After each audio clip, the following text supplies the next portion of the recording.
Hi everyone, Mike Hendrick here with Aiden this time, and we thought we'd give this video blogging thing another try.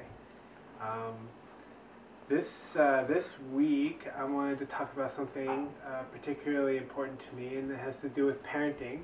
And yeah, the message today that I want to convey is particularly important for people who are thinking about having kids, either in the near future or in the distant future, whether you're a man or a woman, or maybe you already have kids, or maybe you're looking forward to having grandkids.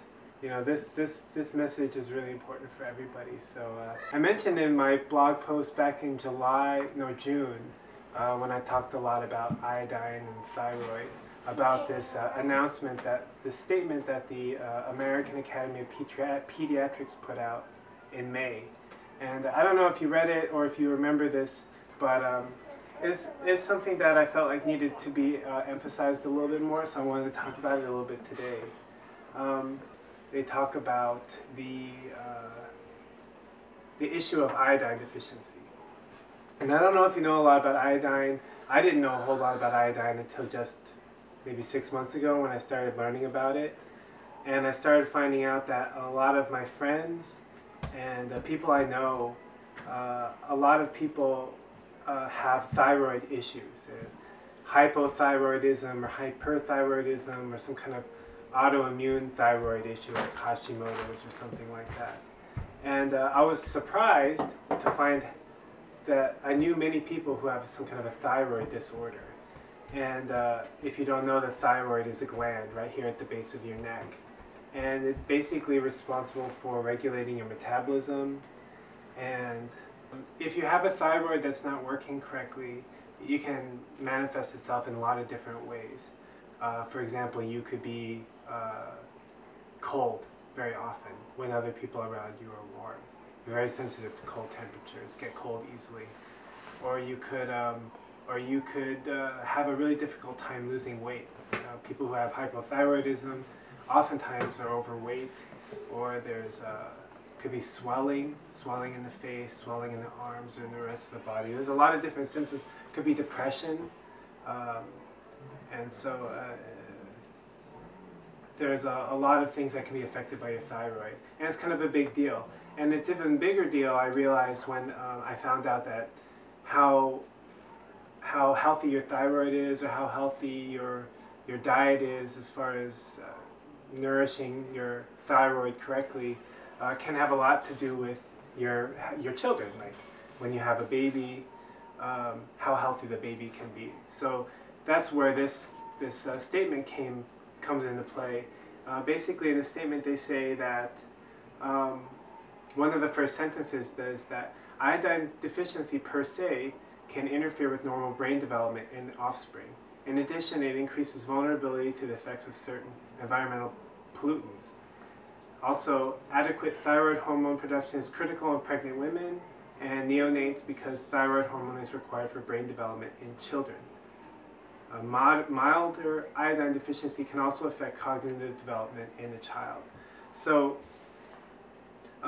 this statement came out in May of this year, and I don't know if any of you heard about it. I heard about it only because I saw an article about it on a different website, but it doesn't seem like it's such a big deal, like something that people really need to be concerned about so much. But in an interview that was done with the lead person on this council, his name is Jerome Paulson, MD. He says that iodine levels aren't so low that babies will have severe brain damage, but the brain development issues are very subtle and not likely to be noticed in an individual child. It's an issue for society as a whole when you have a large number of children who are not reaching their full potential. So when I read that, what comes to mind for me is that it's not something that you would see like it wouldn't really be obvious. Like it wouldn't really be obvious if you're borderline iodine deficient. It says in the study that, or it says in the statement that 1/3 of American women, of pregnant women, are marginally iodine deficient. So 1 out of 3 women is likely to have this deficiency, iodine deficiency, mostly because Americans don't really eat a lot of iodine-rich foods. You get a lot of iodine in seafoods, seaweeds, black walnuts. There's certain kind of foods that are rich in iodine, and most of the food in the American diet just isn't. And but basically, that if you don't have healthy iodine levels, you won't necessarily see it. It won't be obvious. Like if you're really deficient, then it can be bad, like mental retardation or something like that. But if you're just borderline deficient, then you're not going to notice anything too big. But at the same time, it's possible that your child could be, maybe not be able to reach their full potential because their brain doesn't develop completely. And they didn't really say exactly in the statement that they made what exactly that means. But when I was doing research on iodine and thyroid a couple months ago, I ran across some papers, some journal articles, medical journal articles, studies that talked about that potentially when they did research in areas where the people had iodine deficiency in the area, they found that they connected that iodine deficiency could cause anywhere between an 8 to 16 points drop in the IQ of the child if the mother has this deficiency. And so, I don't know. I mean, obviously that isn't like solid, like absolutely that would happen. But the chances that something like that could happen, along with the statement that the AAP put out, sends a really strong message, at least to me, that it's something that we need to be concerned about. So as a parent, and I have 3 kids, young children, we spend a lot of time, a lot of hours and years raising your children, trying to give them everything, the best that you can, feeding them and taking care of them in many different ways.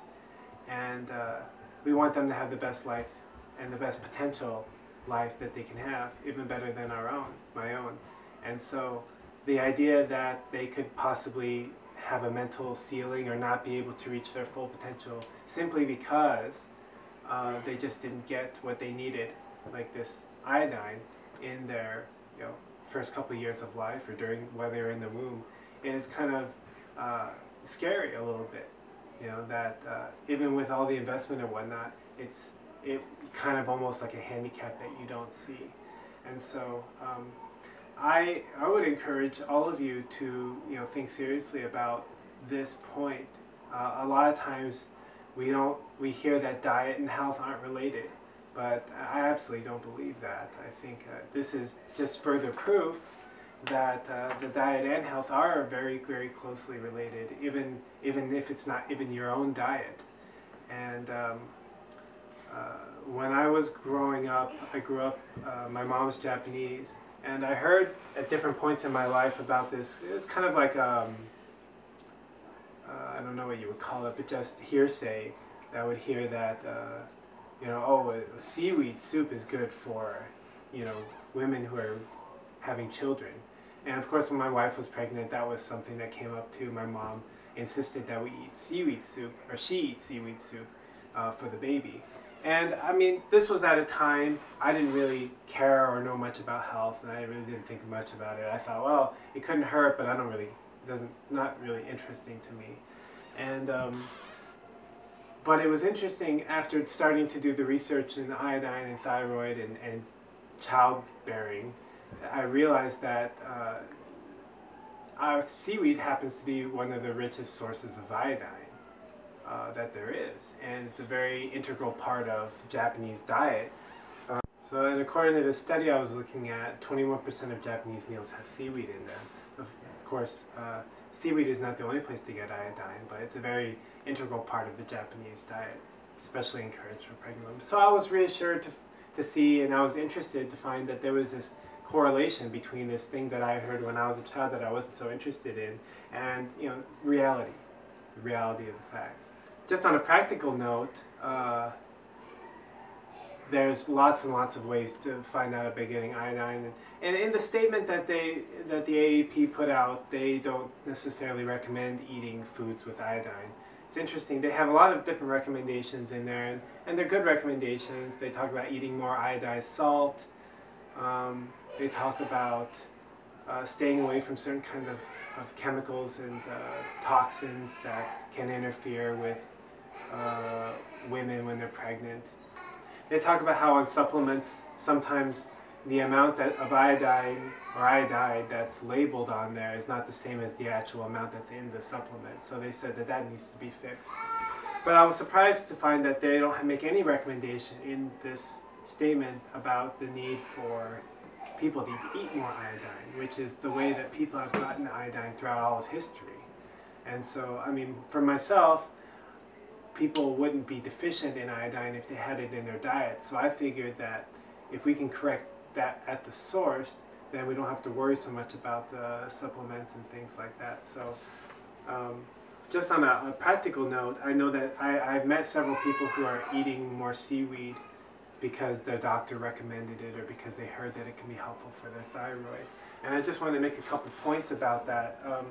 This kind of seaweed here is called sushi nori, or it's similar to the kind of seaweed that you could get at Costco or Walmart, the little roasted flakes of seaweed.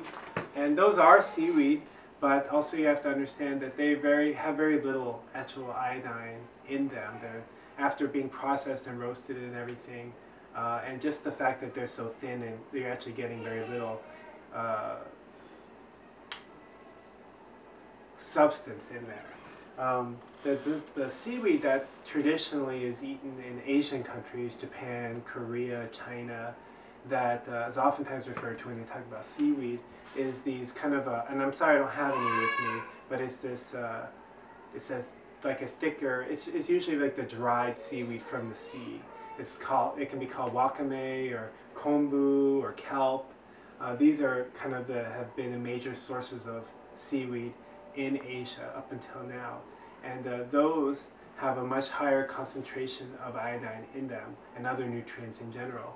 Of course, you have to understand also that when you boil or cook seaweed, iodine is water soluble. So when you cook it, when you boil it, it leaches out of the seaweed into the water, even sometimes up to almost 100%.